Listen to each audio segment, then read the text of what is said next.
আসসালামু আলাইকুম। মুক্তাস কিচেন থেকে আমি খালেদা মুক্তা আপনাদের সবাইকে জানাচ্ছি প্রীতিময় শুভেচ্ছা।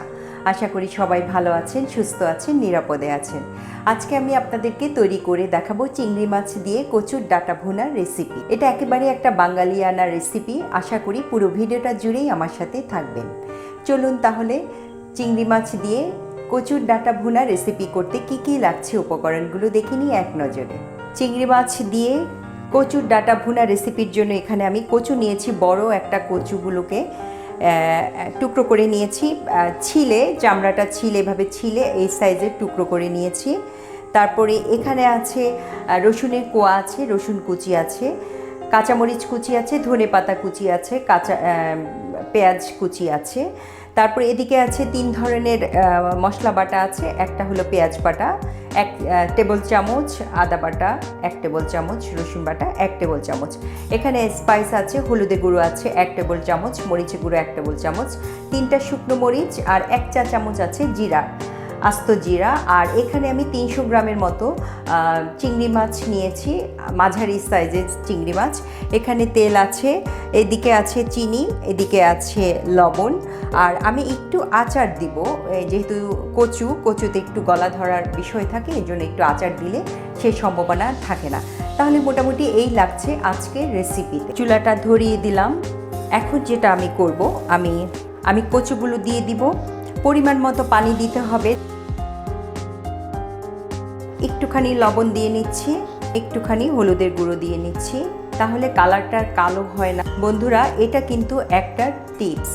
আপনারা যখন জিনিসটা যখন ভাপিয়ে নেবেন, সাথে একটু হলুদ গুঁড়ো দিলে যেটা হয়, খুব সুন্দর একটা কালার থাকে।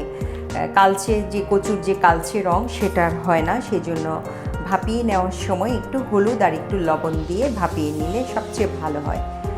তো আমি এটা সেদ্ধ করব ততক্ষণ পর্যন্ত যতক্ষণ না এটা সেদ্ধ হয়। তাহলে ফিরে আসছি সেদ্ধ হওয়া পর্যন্ত। কচুটা সেদ্ধ হয়ে গেছে, সেদ্ধ হয়ে দেখতে পাচ্ছেন অনেকখানি কমে গেছে। আমি ভালোভাবে ধুয়ে তারপরে একটা স্ট্রেনারে ঝরিয়ে নিয়েছি। এখন যেটা করব, আমি পটেটো স্ম্যাশার দিয়ে একটু স্ম্যাশ করে নিচ্ছি, একটু থেতলে নিচ্ছি। দেখতে পাচ্ছেন এরকম হয়েছে। এখন যেটা আমি করব, চুলায় একটু তেল দিয়ে নিচ্ছি, চিংড়িগুলো দিয়ে নিচ্ছি।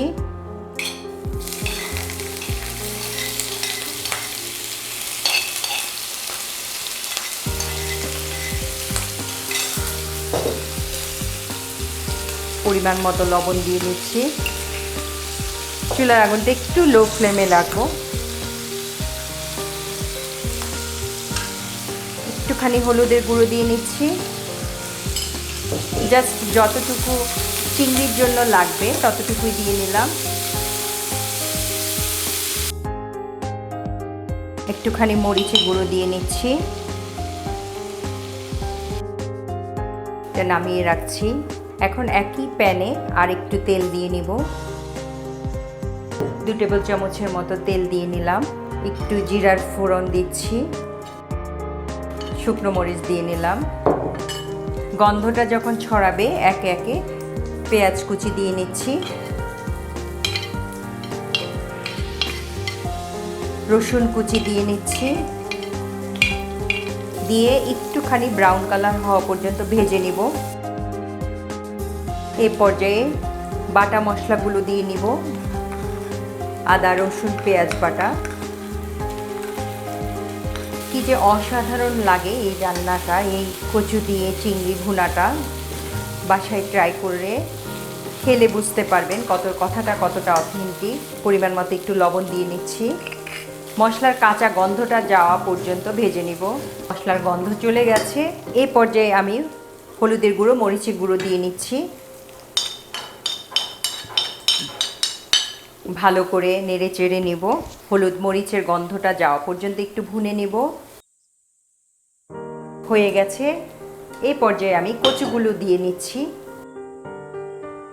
রান্নাটা কিন্তু তাড়াহুড়া করা যাবে না, খুব আস্তে আস্তে। যে কোনো রান্নাই করলে কিন্তু রান্নার স্বাদটা দ্বিগুণ পাওয়া যায়। অল্প আঁচে আস্তে আস্তে করে হতে থাকবে সব কিছু। আস্তে আস্তে ভালো করে মজে যাবে, তারপরে রান্নাটা শেষ করতে হবে। এরপরে কোনোটা যদি চাকা থেকে যায় সেক্ষেত্রে একটু কাঠি দিয়ে ভেঙে নিতে হবে।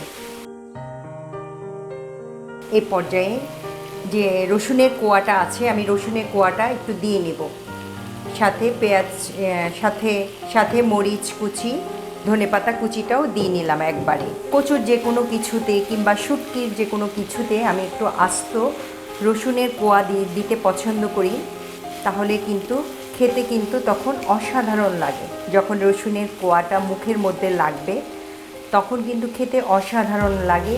আর আপনারা সবাই রসুনের গুণাগুণ সম্পর্কে জানেন কম বেশি। উচ্চ রক্তচাপ কিংবা ডায়াবেটিস পেশেন্টদের রসুন খেতে বলা হয়, কাজে খুব ভালো রসুন। এই জন্য আমি সবসময় চেষ্টা করি কচু কিংবা শুটকি জাতীয় খাবারে রসুনের আস্তে আস্তে কোয়া দিতে। তো আস্তে আস্তে এগুলো ভাজা হতে হতে রসুন কোয়াগুলো সেদ্ধ হয়ে যায়। মাঝারি সাইজের রসুনের কোয়া নিতে হবে। যদি বড় হয় তখন সেক্ষেত্রে মাঝখানে একটা টুকরো করে নিতে হবে। এই পর্যায়ে আমি চিংড়ি মাছগুলো দিয়ে নিচ্ছি। চিংড়ি মাছও এটা ভাজা হতে হতে বাকিটা সেদ্ধ হয়ে যাবে। আর চিংড়ি যদি আপনাদের বড় থাকে সেই ক্ষেত্রে চিংড়িটা যখন ভুনবেন তখন কিন্তু একটুখানি পানি দিয়ে, গরম পানি দিয়ে মাছটা সেদ্ধ করে নিতে হবে। আমার মাছটা ছোট দেখে আমার তেলের উপরেই ভাজা হয়ে গেছে, মাছটা সেদ্ধ হয়ে গেছে। তো সেটা মাছ বুঝে করতে হবে।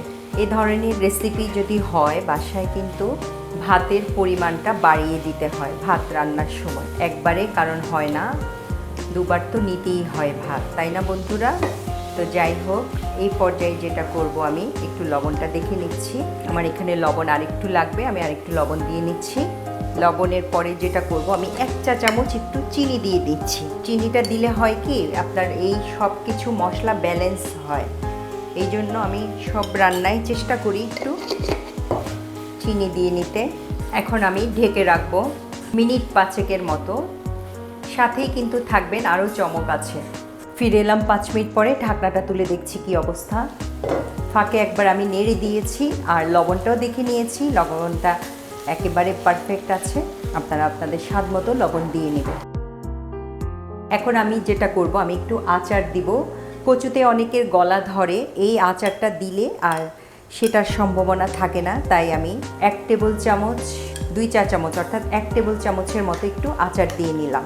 এই আচারটা এই ইয়েটা আর কি, কচু ভুনাটাকে যে কী পরিমাণ স্বাদ বাড়িয়ে দেয় আমি আপনাদেরকে বলে বোঝাতে পারবো না, আপনারা তৈরি করলেই বুঝতে পারবে। দিয়ে নিলাম।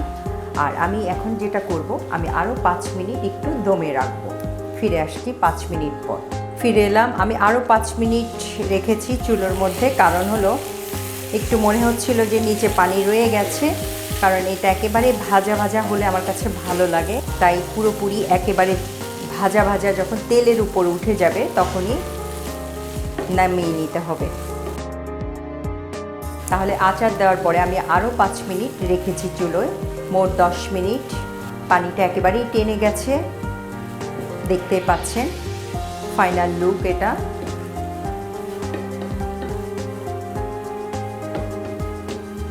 এখন আমি চলে যাচ্ছি পরিবেশনে। বন্ধুরা, তৈরি করে ফেললাম মজাদার ও ইয়াম্মি চিংড়ি মাছ দিয়ে কচুর ডগার রেসিপিটি। আশা করি আজকের রেসিপিটি আপনাদের ভালো লেগেছে। ভালো লাগলে একটা লাইক, কমেন্ট এবং শেয়ার করে পাশে থাকার অনুরোধ থাকলো। তো আজকে এই পর্যন্তই। সবাই খুব খুব ভালো থাকবেন, আমার জন্য দোয়া করবেন, আমার পরিবারের জন্য দোয়া করবেন। এতক্ষণ আমার সাথে থাকার জন্য সবাইকে অসংখ্য ধন্যবাদ।